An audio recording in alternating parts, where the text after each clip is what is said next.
the resilience, I think many people has a different reception of this concept of resilience, depending on the occasions, situations, maybe used differently. But in disaster discussion field, this term resilience was introduced, at least in my knowledge, was the 2005, 2006 time when the UN organized the second World Conference on Disaster Reduction. It was before Sendai. The Hyogo Framework for Action was adopted in Kobe in 2005.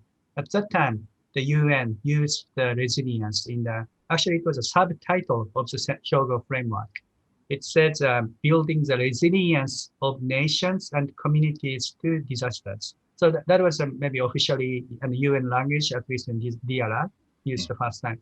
But of course, the resilience word existed beforehand, but it was not very much widely used by the DRR communities. Then when I hear resilience, I think of a bamboo that in the forest, the bamboo forest. The bamboo bends, bamboos bend, but it's not broken. It come back, swing back to as it was. So this against strong wind or some shocks, disasters, the society may be affected some a little bit, but it'll recover quickly or bend back, build back better. In terms of the knowledge networks, astronomy has long been a discipline that has an understanding of the importance of its data, and its data can only be collected once. People think of taking a measurement of a particle or a chemical reaction or things like that. If you need to check, you can do it again. In astronomy, you can only measure once. It's like measuring the weather.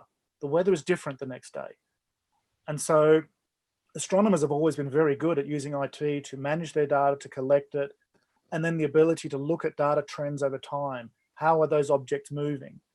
And in some cases, the accidental discovery of something in that data is Earth, important to the whole planet. If we're talking about disasters, we might talk about the meteor that took out the dinosaurs. We now have the ability to track them further and further back in space and time. And so the sort of confluence of IT and astronomy was let me into this. I think you were also asking about knowledge networks more broadly. One of the things, I have a very technical background, but one of the things that was really important to me was this idea of collaboration. The idea that most disciplines these days, most of the grand research problems are not being solved by one individual researcher anymore. It's teams of people, and they're not in one location. They are all over the globe. We have some major instruments, some major telescopes, particle accelerators, weather satellites, and so on, that have thousands of researchers working on them. And so we're now seeing research as a far more collaborative activity. And the same with education, it's becoming far more collaborative as well. So I see knowledge networks firstly as a human concept of linking people with data, with knowledge, with resources, and with problems. And then to enable that, we require the physical infrastructure that underpins that connectivity. So my question is, how do you help build the resilience using these networks? Of course, with UNESCO, you have collaborated with us. We have this Connect Asia initiative. We work with you to provide some of the content before, like in Bandung many years ago. So tell us more about DRR and the networks, how they work on the content. It's making them aware of what the community is out there, who is willing to help. We've seen that most recently, of course, this year with the COVID work, where the willingness of the community to share data and experimental outcomes and clinical outcomes in hospitals has been almost unprecedented. That seems to be the word of 2020, unprecedented. The working groups in APAN focus a lot on building those human knowledge networks so that when something happens or when something is predicted to happen, they can bring resources to bear. So they might say, we're going to need to share some data. We're going to need to share some computing capacity. We're going to need some new tools to enable us to collaborate. And in each case, it just builds resilience into that support community. The UNESCO is very unique to have a three pillars of this: culture, education, and science. And it's all important in disaster risk reduction. Then I think one of the areas UNESCO could do and has been doing is this young researcher or students linkage networking. Maybe this is linked to what Markus mentioned, but UNESCO could take a lead on this area globally or Asia Pacific wide.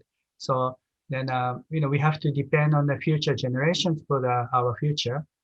I think the need of networking of a disaster-related museum is there. So I'm being interested.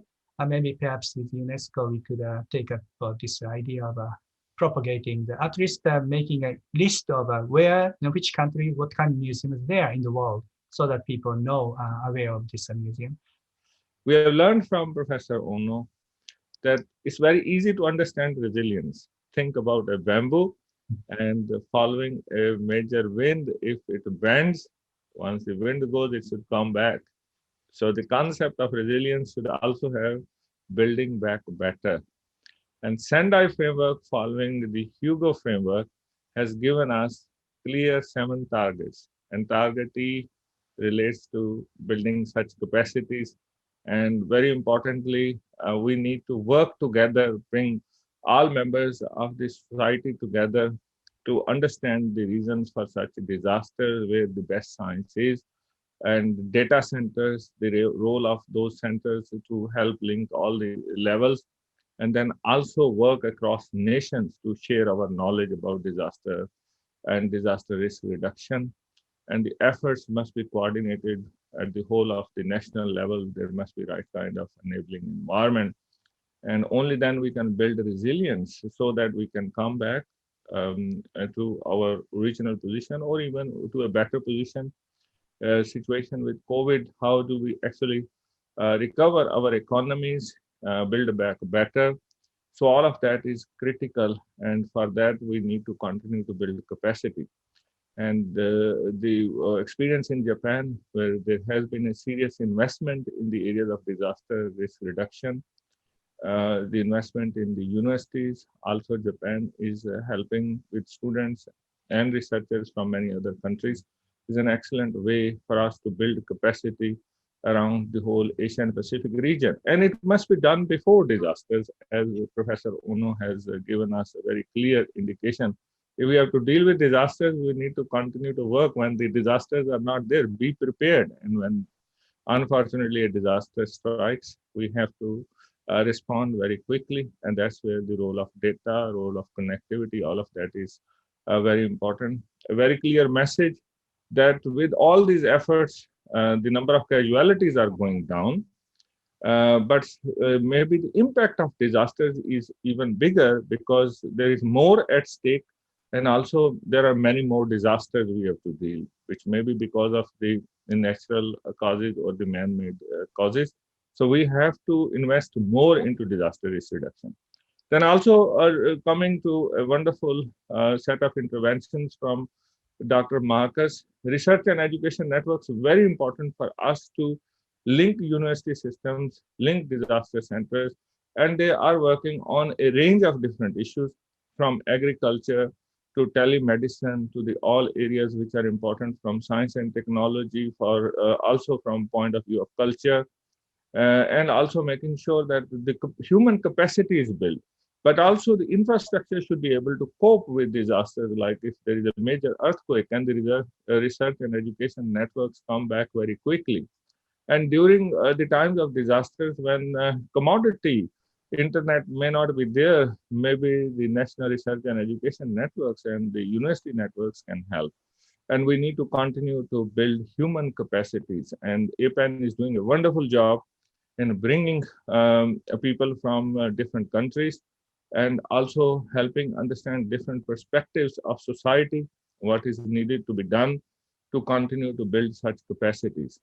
Lastly, and I would like to capture this very important message from Professor Ono, that we need to think about many areas and many disciplines, and very clearly the advice that we need to think about culture, we need to think about education, about science, and of course communication, information, and human rights. All of them are important. And that's where the role of museums can be very important. Like we have the Aceh Museum. There are other examples which Professor Ono has given us. So we need to clearly put this information out there for people to know, help other nations to build similar facilities. We need to remember what happened. We need to understand how people are coping and how things have been built better. And that's where the World Bosai Forum is an excellent example also, which can help us understand how we continue to build to the next level of resilience, and also help others in the process